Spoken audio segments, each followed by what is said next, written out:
Ready to go! Alright, hey guys, I'm gonna do one of these Devon Larratt walks. It's a nice day. It's a bit windy, so hopefully it's not too windy. But I figured I'd go for one of these nice walks and talk about what's going on with my shoulder a little bit. My training is always evolving. It was really cool actually seeing the 5-year before and after photo just yesterday on Instagram and whatnot with Jordan and myself. It's been a pretty cool 5 years. It's been a long journey so far, but at the same time it's gone like that, and it's really interesting to look at the changes physically. Both of us, significant mass in the forearm. I don't know what the measurements were back then. Which way am I gonna go? Living at this new place, I haven't yet established a normal path to walk, but anyway, yeah, the forearms have grown significantly. You can see that quite obviously. The biceps don't appear to have changed much, but I know I have 17-inch biceps now, where I know I didn't have 17-inch biceps back then, so that's changed. But it's just cool to see that arm wrestling alone, there's been no bodybuilding, there's been nothing else other than a focus on arm wrestling that's taken our development the way it has. So that's really cool to see. So the shoulder, what's going on with the shoulder? You guys might have seen in my last video training with Jordan that there was a bit of talk about my shoulder. The thing is, Jordan and myself, the style of arm wrestling training that we do, we have really embarked on a constant search and a constant quest to try to really understand the sport, to try to really refine the technical movements and understand not only the basic principles of technique, but the detailed ones. Oh, look, here we go, we've got some magpies. For all the Americans out there, those birds will swoop you. They'll swoop you so hard, they'll like peck your eyes out and rip your ears off when you're riding a bike.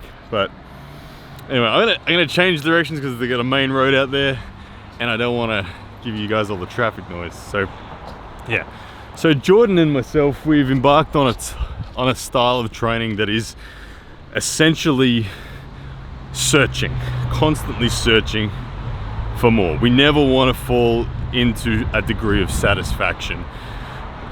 We never want to think that we understand the sport enough. I honestly feel like if we ever do fall into that trap of thinking we know enough and we just need to get stronger, that we stop progressing the way we always have. I've always felt like I'm progressing faster than the people around me. I've never felt like the people around me are getting away from me, or to be honest, I've never felt like they're even keeping up. I've always felt like I'm progressing faster. There's a couple of exceptions to that. Jordan is the main one. Lachlan Adair, in a power sense, he really was so strong when he first arrived that I have felt him come from behind me and go past me, but I don't feel him progressing faster than me at the real base of it, if you know what I mean. So the shoulder has been an experiment for me. In the last month, I've really been diving deep into trying to understand how Todd Hutchins utilizes his shoulder so well. And I didn't want it to be just about, well, be strong, have strong side pressure. I wanted to really understand the technical nature of that side pressure. And I've discovered a few things in the process, but I have also inflamed my shoulder in the process as well. So what I have been doing is I have been arm wrestling inside my elbow but outside my shoulder deliberately. I don't know if you can quite see what I'm trying to mention there. So hopefully I can hold this camera away far enough, but inside your elbow and inside your shoulder would be here. Inside your elbow but outside your shoulder is there. Okay, you're not in a humerus torque position, so it's not break arm, but it's outside of your shoulder. It's like it's putting your shoulder back and turning your chest away, which would scare the pants off a novice. So I don't encourage you to do that until you're a seasoned pro. But in doing that, I've discovered one thing: lactic acid builds up a hell of a lot slower in that position than when I'm in a inside fundamentally tight position. So straight away that made me discover and realize, okay, so this is how Todd has that relentless side pressure, is because he has a greater ability to stay there than his opponents that are often trying to stay tight. So lactic acid's one thing. The actual strength there is an interesting thing as well. The side pressure and subsequent down pressure is interesting. I also discovered that it's very difficult to transition to a press once you commit to that shoulder position, and that makes sense to me as to why Todd Hutchins has no press, because he's gone all in for so long on this style of strength that it's become his weapon, and he doesn't really have the weapons either side of that to the same standard, and therefore he never has developed the transition to a press. So I felt that too. I've felt one more thing, and it was something that Phil Rasmussen mentioned to me when I trained with him the other day, is he talked about the soreness of his inner elbow in relation to side pressure. I can safely say right now, my inner elbow, zero pain from side pressure. I no longer feel any stress when I arm wrestle people in Brisbane, even people stronger than me like Lachlan. I feel no stress on my inner elbow. But the next observation is, when I commit my elbow and shoulder like that, no one matches it. No one mans up and tries to bully me off it. And the reason they don't is because they sense within themselves that they don't have the connective tissue to match what I'm offering up. And so they retreat and they arm wrestle with more fundamentals. So the reason I think my elbow is not flaring up at all is because my opponents are all instinctively running and backing away because their elbow isn't conditioned as much as mine is on that sideways movement. So yeah, interesting thoughts. How that then is all applied to tactics on the table is a beautiful thing.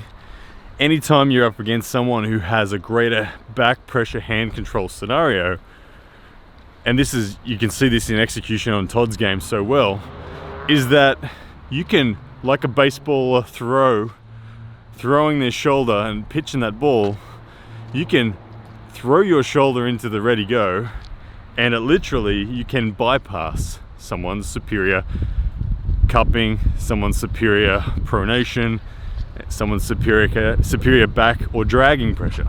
You really can, and that's Todd Hutchins to a T. So I think I'm instinctively starting to really understand how to use Todd's style of strength,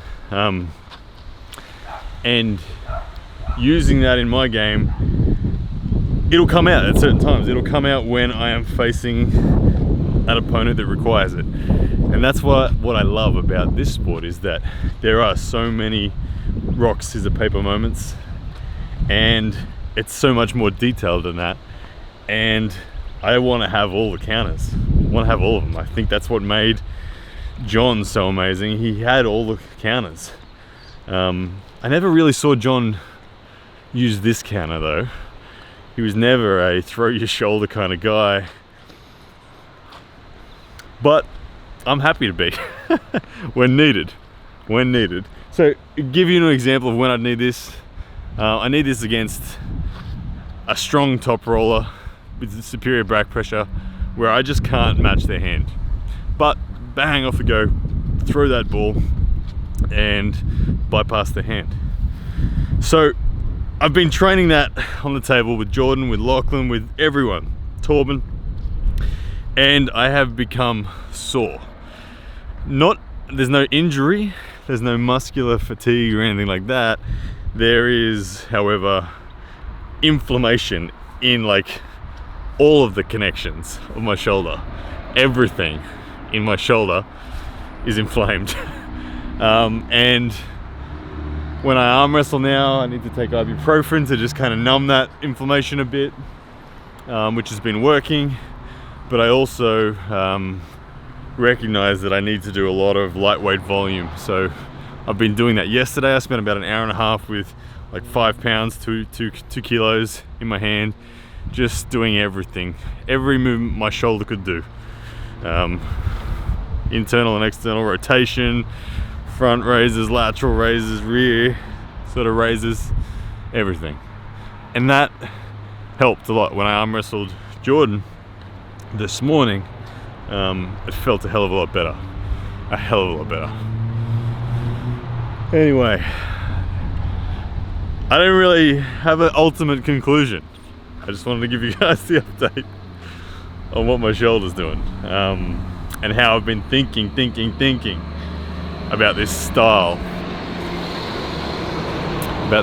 of arm wrestling that Todd Hutchins is so well perfected. And yeah, at the end of the day, I think being a well-rounded arm wrestler with the ability to counter in every way is a big appeal to me. This style of arm wrestling, I'll let you in a little secret. Now that 601's not happening for me because I can't get to the USA, round 1, I was going to do this to Brandon Lemon. Brandon Lemon was expecting me totally to top roll. Look, out of straps, ready to go. I was going to top roll. We were going to slip. And that was going to be what he expected. And then, actual ready go in the straps. I was going to knuckles up and I was going to throw a supinated side pressure hit at that man. And I was just going to chop down his pronation. And he wasn't going to be ready for it. He was going to be expecting. He's going to be trying to top roll. And I was going to put him into a hook. I was going to drag him outside of his shoulder. And I was going to hold him until he pinned himself. That was going to be round 1. That would have put him in all sorts of craziness. Round 2, he wouldn't have known. Do I just try to top roll again? Does he come into the hook with me? If he came into the hook, I was going to top roll him. If he tried to top roll me again, I was going to do the same again and just contain him. But anyway, in round 3, I was going to press him because he would have been exhausted from pinning himself twice. So I was feeling like it was going to be 3-0. But anyway, guys, as you can see, I'm back at my place. Hope you enjoyed that little chat and walk. I only kind of went up and down the street because I didn't want to give you guys too much traffic noise. Yeah. Thanks for watching, guys. Always appreciate it. And see you again soon. Yeah, that's a man!